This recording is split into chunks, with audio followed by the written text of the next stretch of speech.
Hey everyone, welcome back to the channel. Now it's been a long time since I've made a video for you guys that's under 10 minutes, and if I'm honest, it's probably why, the reason why is that the videos that get the most views on my channel are longer videos, are the ones where they're the bigger builds, so that's the reason why I've been focusing more on them.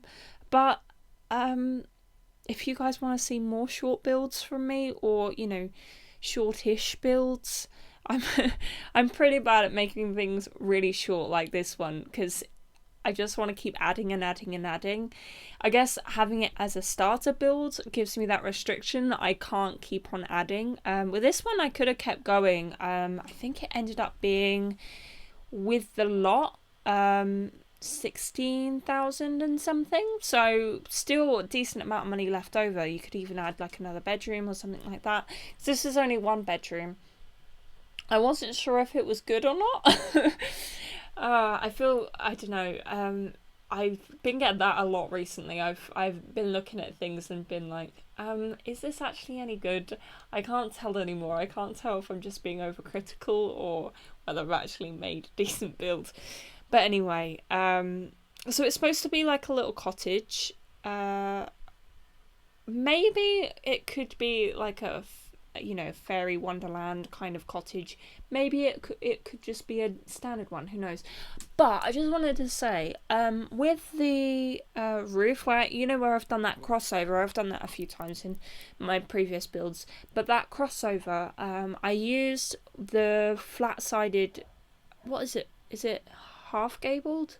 Anyway, the diagonal sort of looking roof, and then curved it so that it would meet up with the gabled roof, and then I copied it over the other side, and I used the Alt key to get it so that it wasn't that I could get it like exactly. When I copied it over, it wasn't even, which really confused me. But that's, I thought that the copies tool would make it exact. When I copied ones like earlier in the video, I'm sorry for my dog barking, by the way, I don't know whether you can hear it, but when I done it in the build previously, it worked fine, because this is the first time I've done it.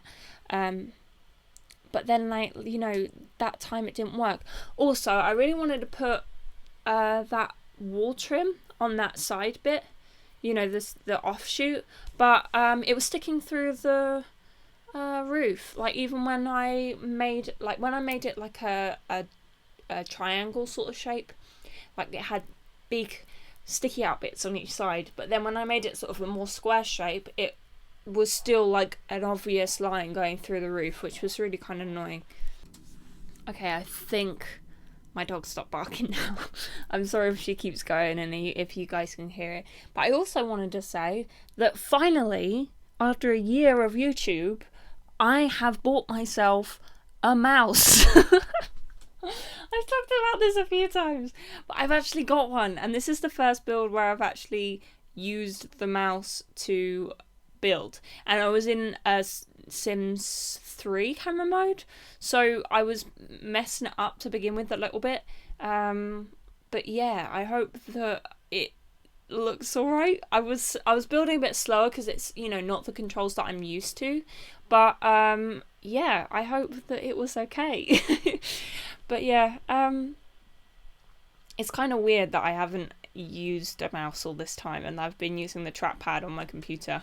I feel pretty bad, but I can see why people would want to use the mouse, because you can see different angles of the house other than the standard one. So I will carry on using it, but it will take me a little while to get used to it. I've been doing a big build. I won't reveal what that might be, but I've been doing quite a big build recently, and to try and sort of manage my time, I've been doing like little segments of like 20 minutes of it here and there, and then but obviously I think I'd finished it off yesterday or the day before. Anyway, I've had the mouse for a little while, but because I was building that, I didn't want to use my mouse for it, because there's going to be some of the video which I'm using the trackpad, and then the rest of the video where I'm using the mouse, and it would be, you know, different camera controls and different angles and stuff, and it would probably look pretty bad. So I decided just, you know, do it in the style that I used to. But when I was actually building this, I was pleasantly surprised, because I'll contradict myself first, but the wallpapers and the floors, I felt like they were actually quite limiting. But I realised that actually quite a lot of the items which I use most of the time are still from base game, and I didn't actually struggle, at least with this house, to keep it to base game. So it's quite nice to look back and actually think we actually had decent stuff at the beginning, you know. But I guess it's for basic houses and stuff, the base game is really good, but for more, I guess, out there builds, it's not the best. But maybe I can try one day and make something for you guys that is, you know, wacky or out there, possibly, that is base game. I'm not sure if I'd be able to do that, but oh well. But we're going on to the bedroom now. The interior of this is really, really simple. I was thinking to myself, and I was thinking, how could this be expanded if you wanted it to be like expanded? The easiest way, I think, would probably be to go out the side where the offshoot is, where the kitchen is. If you were just to go the other side and bring that roof all the way along, if you plan to use this for other stuff.